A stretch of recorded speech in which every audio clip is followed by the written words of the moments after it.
working in this place. I worship. Shalom teman-teman. Pada saat ini saya akan mempresentasikan tentang pembahasan saya yang berjudul Pentingnya Doktrin Manusia yang dikemukakan oleh Anthony Ehud. Pentingnya doktrin manusia. Ada beberapa alasan utama doktrin manusia itu penting. Yang pertama, memiliki hubungan erat dengan doktrin Kristen lainnya. Karena manusia adalah ciptaan Allah menurut gambar rupanya, dan juga tentang inkarnasi Kristus akan membentuk pengertian yang tepat akan manusia. Dan yang kedua, titik temu antara penyataan Alkitab dan urusan kemanusiaan bukan membahas humanisme seperti yang diungkapkan oleh Paul Tillich dalam menjelaskan apologetika bahwa teologi berdasarkan kebudayaan akan menjawab pertanyaan manusia. Ketiga, sains memperhatikan secara serius mengenai manusia, misalnya dalam kedokteran, fisiologis, sosiologi, politik, etika, dan lain sebagainya. Keempat, adanya krisis identitas diri, nilai hidup, pudarnya atau hilangnya akar sejarah atau tradisi seseorang, pengalaman traumatis, kehidupan berbangsa atau bermasyarakat. Dan yang kelima, mempengaruhi pelayanan, karena tujuan hidup akan mempengaruhi cara kita memerlukan sesama, baik yang rasional maupun emosional. Siapakah dan apakah manusia? Yang pertama, eksistensialisme, menekankan keunikan dan otonim seorang pribadi dalam eksistensi atau pengalamannya, yaitu me as me, terlalu individualisme dan tidak memperhatikan orang lain dalam komunitas. Yang kedua, idealisme. Dari filsafat Yunani Plato, apa yang penting adalah ide-ide yang dihasilkan melalui rasio yang dianggap perkecil, ilahi, dan kekal dalam diri manusia. Materi dan tubuh manusia dianggap kurang penting. Ketiga, yaitu materialisme. Manusia terdiri dari unsur-unsur material, hal-hal mental, yaitu ide, roh, perasaan, semuanya itu ditentukan oleh struktur materi, khususnya struktur ekonomi. Keempat, pandangan dari psikologi, yaitu pengendalian perilaku manusia. Manusia tidak bertanggung jawab atas perilaku dan nasibnya, berarti manusia mandiri atau bebas. Latar belakang penciptaan manusia menurut Alkitab. Allah merupakan sang pencipta, dan di dalam Alkitab yakni Kejadian 1 ayat 1 tertulis, pada mulanya Allah menciptakan langit dan bumi. Allah juga sudah menyatakan tentang kebenaran dirinya lewat penciptaan yang sudah tertulis dalam Alkitab, Mazmur pasal 19 ayat 2. Langit menceritakan kemuliaan Allah, dan cakrawalan memberitakan pekerjaan tangannya. Di dalam penciptaan ini memperlihatkan keberadaan dari Allah dan juga tanggung jawab yang kita harus lakukan. Manusia pertama yang diciptakan langsung oleh Allah tanpa adanya hubungan jasmani dari laki-laki dan juga perempuan.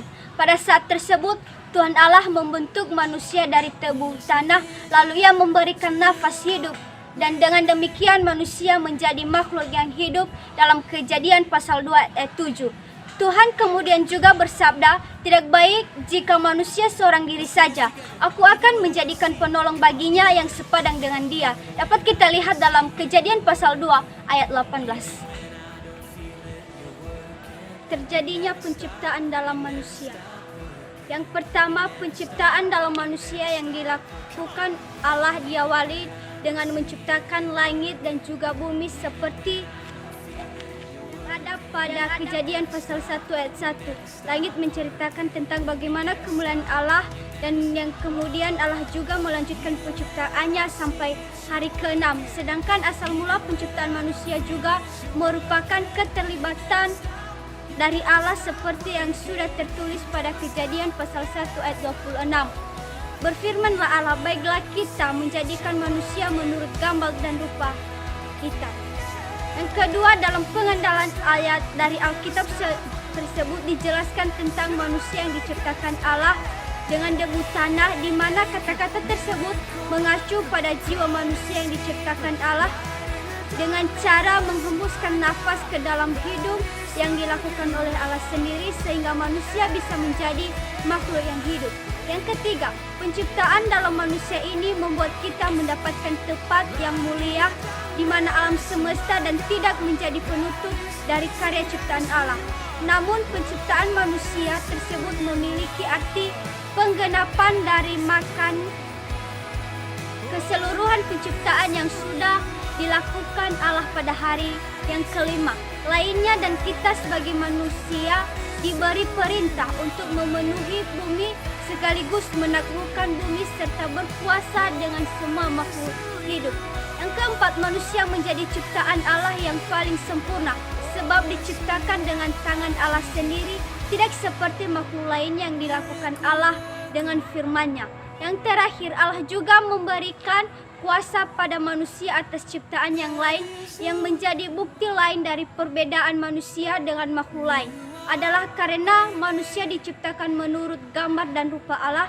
Manusia yakni laki-laki dan perempuan diciptakan Allah dengan mandat yang serupa, yakni untuk beranak cucu dan berkuasa atas alam. Laki-laki tidak diciptakan untuk berada atas perempuan ataupun sebaliknya, sehingga kesetaraan dari manusia sudah menjadi latar belakang dari sejak manusia diciptakan. Pandangan Kristen manusia sebagai pribadi yang diciptakan.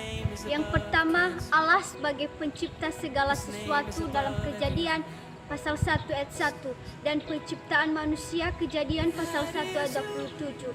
Dan Allah menopang dan memerintah segala sesuatu.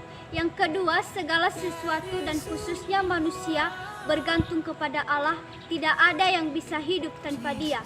Yang ketiga, manusia diciptakan berdasarkan gambar dan rupa Allah, Kejadian pasal 1 ayat 26 sampai 27. Yang keempat, namun manusia adalah satu pribadi yang memiliki kepribadian.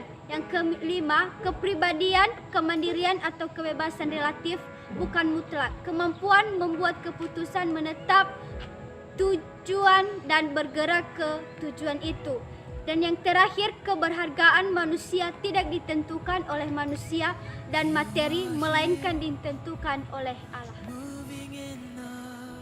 Dalam hal ini mengenai penciptaan manusia dapat kita lihat dalam Mazmur pasal 8 ayat 4 sampai 7 yang dimana bunyinya, jika aku melihat langitmu, buatan jarimu, bulan dan bintang-bintang yang kau tempatkan, apakah manusia sehingga engkau mengingatkan? Apakah anak manusia sehingga engkau mengindahkannya? Namun engkau telah membuatnya hampir sama seperti Allah dan telah memahkotainya dengan kemuliaan dan hormat. Engkau membuatnya dia berkuasa atas buatan tanganmu. Segala-galanya telah kau letakkan di bawah kakinya. Jadi di sini kita tahu bagaimana manusia sangat berharga dan berarti bagi Allah. Serta di sini juga kita tahu bahwa manusia adalah ciptaan Allah yang sempurna. Namun tujuan Tuhan menciptakan manusia dengan sempurna ialah untuk memuliakan namanya. Demikian hasil presentasi saya ucapkan terima kasih. Shalom. My God, that is who you are.